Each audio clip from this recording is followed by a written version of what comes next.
Hi hello friends, நான் உங்கள் சூரிமா சுரேஷ். நாங்கள் இப்போ எங்கே போயிட்டு இருக்கோம் அப்படின்னா, முருகன் கோயிலுக்கு மருதமலைக்கு தான் நாங்கள் போயிட்டு இருக்கோம். இப்போ கோயிலுக்கு ரீச் ஆகிட்டோம். இப்போ நாங்கள் கீழே இறங்கி நடந்து போயிட்டு இருக்கோம். போகும்போது பஸ் எல்லாமே இந்த என்ட்ரன்ஸ் வழியாக தான் மேலே போகுது. நாங்கள் நடந்து தான் போகிறதா எங்களுக்கு பிளானு. ஸோ போகிறதுக்கு முன்னாடி பூ வாங்கி வைக்கலாம் அப்படின்னு சொல்லிட்டு பூ ரேட்டு எவ்வளோன்னு கேட்டோம். அங்கே வந்துட்டு கொஞ்சம் ஹையாக தான் சொன்னாங்க. முழம் வந்துட்டு 100 ரூபி அப்படின்னு சொன்னாங்க. இருந்தாலும் கோயிலுக்கு வந்துட்டு நாம ஏன் பூ வைக்காம போகணும் அப்படின்னு சொல்லிட்டு பூ வாங்கி வச்சாச்சு. ஸோ அந்த சாரீக்கு பூ வச்சதுக்கு அப்புறம் தான் ஒரு லுக்கே வருங்க. ஸோ எல்லாருமே சாரீ கட்டினா பூ வாங்கி வைங்க மறக்காம. ஓகே ஃப்ரெண்ட்ஸ், நம்ம எதுக்காக வெயிட் பண்ணிட்டு இருக்கோம் அப்படின்னா, சாமியை ஃபஸ்ட்டு கும்பிட்டுட்டு ஒரு வேண்டுதல் வச்சுட்டு அதுக்கப்புறம் நம்ம ஸ்டெப்பில் ஏறி போகலான்னு சொல்லிட்டு நாங்கள் இங்கே வெயிட் பண்ணிட்டு இருக்கோம். இப்போ சாமி கும்பிட்டாச்சு, வேண்டுதலும் வச்சாச்சு. இப்போ நம்ம ஸ்டெப்பில் போக போகிறோம். வாங்க நீங்களும் எங்களோட சேர்ந்து சாமி தரிசனம் பண்ணலாம். நம்ம மருதமலை தான் முருகனோட 7வது படை வீடு. இதில் மொத்தம் 836 படி இருக்குது. தைப்பூசம் அன்னைக்கெலாம் செம்ம கூட்டமாக இருக்கும். நீங்களும் முடிஞ்ச அளவுக்கு தைப்பூசம் அன்னைக்கு வாங்க.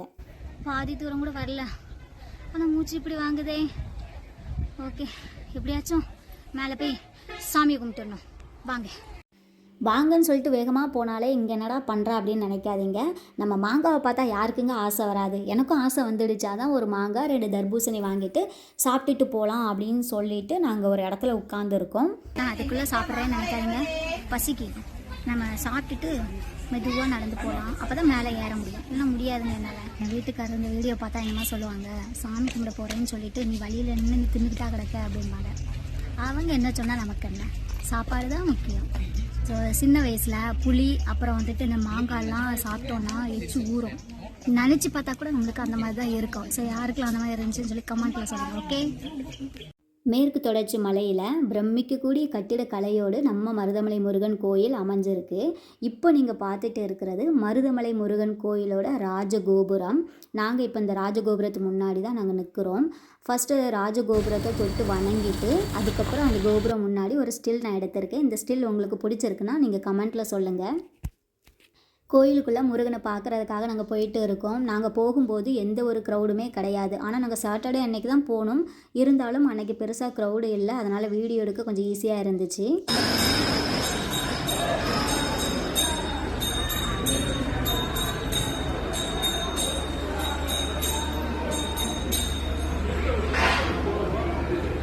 முருகன்கிட்ட இந்த வாட்டியாச்சும் வேண்டுதலை நிறைவேற்றி கொடுப்பா அப்படின்னு கேட்டுட்டு நெக்ஸ்ட்டு நாங்கள் வந்திருக்கிறது பாம்பாட்டி சித்தர் குகை கோயில். இங்கே வந்து அந்த ஸ்டெப் எல்லாமே கொஞ்சம் ஸ்லிப்பரியாக இருந்துச்சு. அதனால் கொஞ்சம் மெதுவாக நடந்து நான் போயிட்டு இருக்கேன் இந்த இடத்துக்கு.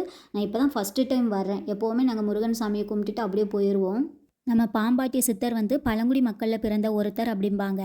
பாம்புகளை வசப்படுத்தி பிடிக்கிறதுல இவர் வந்து ஒரு சிறந்த வல்லவர் அப்படிம்பாங்க.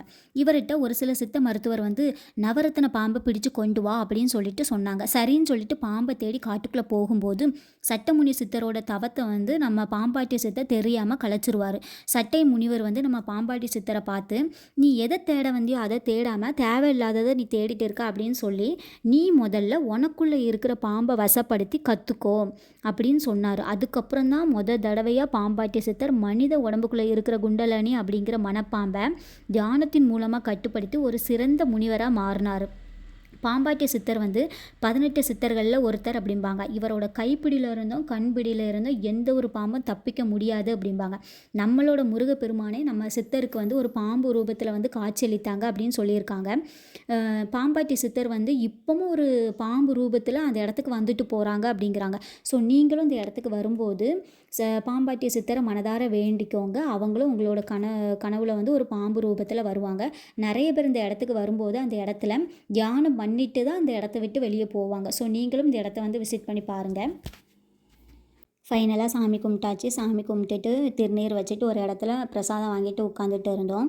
ஸோ பிரசாதம் வந்து ஒன்று 20 ரூபி அப்படின்னாங்க. நாங்கள் 3 பிரசாதம் அப்புறம் ஒரு அதிரசம் பாக்கெட்டு அது வந்து 60 ரூபி அப்படின்னாங்க. எல்லாத்தையும் வாங்கி சாப்பிட்டுட்டு இப்போ நாங்கள் ஸ்டெப்பில் இறங்கி போயிட்டு இருக்கோம். நாங்கள் வரும்போது ஸ்டெப்பில் வந்தோம், ஆனால் போகும்போது நாங்கள் பஸ்ஸில் இறங்கி போயிட்டோங்க. ஸோ இப்போ நாங்கள் வீட்டுக்கு பஸ்ஸில் போயிட்டு இருக்கோம். ஃபைனலாக மருதமலைக்கு போயிட்டு வீட்டுக்கு வந்தாச்சு. எனக்கு வந்து மருதமலைக்கு போகும்போது ஒரு சில எக்ஸ்பீரியன்ஸ் இருந்துச்சு, அதை உங்களோட ஷேர் பண்ணுறேன். நான் வந்து ஸ்டெப்பில் போயிட்டு இருக்கும்போது வழியில் குறி சொல்கிறவங்க 2-3 பேர் இருந்தாங்க. அதில் ஒரு அண்ணா என்னை பார்த்துட்டு இங்கே வாமா வாமான்னு சொல்லி கூப்பிட்டாங்க.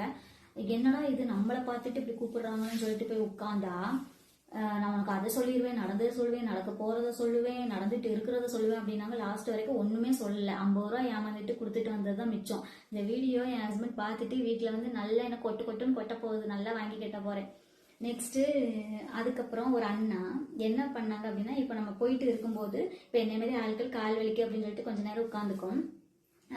ஒரு அண்ணா சாமி கும்பிட்டுட்டு கீழே இறங்கி வராங்க. ஒவ்வொரு படியும் இறங்கும்போது அவ்வளோ ஹாப்பியாக அவ்வளோ ஜாலியாக விளையாண்டுக்கிட்டே குதிச்சுக்கிட்டே அப்படி இறங்கி போகிறாங்க. நான் என்ன நினச்சேன்னா, லவ் பண்ணுறப்பில் எதையாச்சும் ஒன்று கடவுள் செட் பண்ணிட்டாரு போல, கொடுத்துட்டாரு போல அப்படின்னு நினச்சேன். அந்தளவுக்கு அந்த அண்ணா ரொம்ப ஹாப்பியாக போனாங்க. ஒரு சில பேர் என்ன பண்ணாங்கன்னா, வேண்டுதல் வச்சுக்கிட்டு சாமியை மனசில் நினச்சிக்கிட்டு ஃபுல் பக்தியோடு மேலே ஏறி போயிட்டு இருந்தாங்க. இனிமேல் ஒரு சில ஆட்கள் அப்படியே ஸ்டெப்பில் உட்காந்து சாப்பிட்டுக்கிட்டு இருந்தாங்க. அதுக்கப்புறம் போன தைப்பூசம் அன்னைக்கு நானே என் ஹஸ்பண்டும் வந்து மருதமலைக்கு வீட்டிலேருந்தே நடந்து போனோம். ஸோ அப்போ நான்லாம் என்னால் முடியாது அப்படின்னு தான் நினச்சேன். ஆனால் போகிற வழியிலேயே எனக்கு முடியலை. இருந்தாலும் என் ஹஸ்பண்டு கையை பிடிச்சி தரன்னு இழுத்துட்டு போயிட்டாங்க. எப்படியும் ஒரு வேளை சாமியை போய் கும்பிட்டுட்டு வந்தாச்சு. இந்த வாட்டி போகும்போது என் ஹஸ்பண்டை கொஞ்சம் மிஸ் பண்ணேன்.